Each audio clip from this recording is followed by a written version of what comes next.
On vous a présenté au cours des dernières semaines l'usine Bauer sur la rive nord de Montréal qui nous a fait vivre un paquet de choses à propos de la fabrication des patins. Et on est cette semaine dans un endroit où peu de gens sont quand même allés, dans le laboratoire de tests au niveau de Bauer. Je suis avec M. Larry Weber. Merci d'être avec nous aujourd'hui. Parlez-moi un peu du travail que vous effectuez ici. On est vraiment au niveau des tests qui sont effectués sur les patins. Parlez-moi de ce que vous faites ici.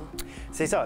Notre labo, il y a plusieurs fonctions, mais une des fonctions, la fonction principale, enfin, c'est de faire tester les matériaux, les composantes puis les produits finaux pour la recherche et développement. Aujourd'hui, on va parler des tests sur les patins.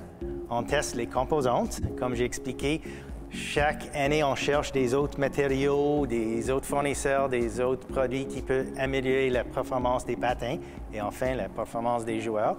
Puis ça, tous les tests vont être faits ici avant qu'on fait la décision finale sur le concept du patin puis l'assemblage final aussi. Parlez-moi un peu de cette machine en particulier qui est avec nous. On est dans votre laboratoire et pour les gens, c'est peut-être pas une machine qu'on est habitué de voir au commun. Parlez-moi un peu de ce que vous testez avec ce qui est ici. Ici, ça, c'est notre canon. L'usage principal, c'est pour faire les tests selon la norme CSA pour les protecteurs faciaux, les visières, les grilles, mais en même temps, parce qu'on lance les rondelles avec le canon ici, on peut tester toutes sortes de produits. Puis aussi pour les patins, on teste les lames, le holder qui est en plastique. On teste toutes les autres composantes aussi, comme le tendon, qui est la partie en arrière. Puis enfin, comme aujourd'hui, on va tester le patin au complet. Pour faire le shot, on a mis une vitesse de plus ou moins 90 000 à l'heure. C'est assez vite. On a monté un patin sur une fausse pied. Sur le patin, on a mis une film qui est pressure sensitive. Comme ça, on va frapper ce point-là, puis on va voir la force. On peut mettre ça dans un logiciel pour calculer le niveau de force. Ça va nous assister avec la fabrication des patins, avec le choix des matériaux.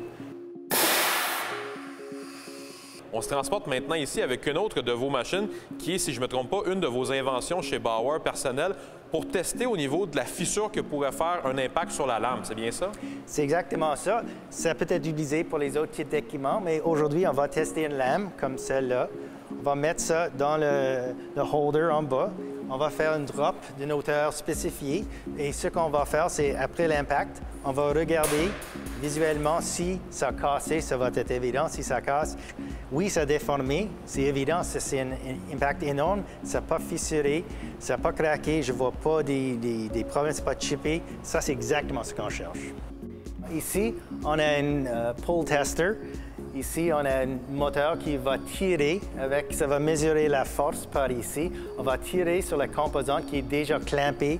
C'est sûr que ça va dépasser la limite que quelqu'un peut faire en faire lasser ses patins, mais on cherche la limite le plus haut possible pour cette composante. On a montré des tests sur les patins aujourd'hui, mais on fait les mêmes tests, les mêmes styles de tests sur tous nos produits. Puis l'idée, c'est de faire vraiment abuser le produit, de dépasser les limites qu'on va avoir sur la glace pour assurer la qualité et la durabilité de nos produits.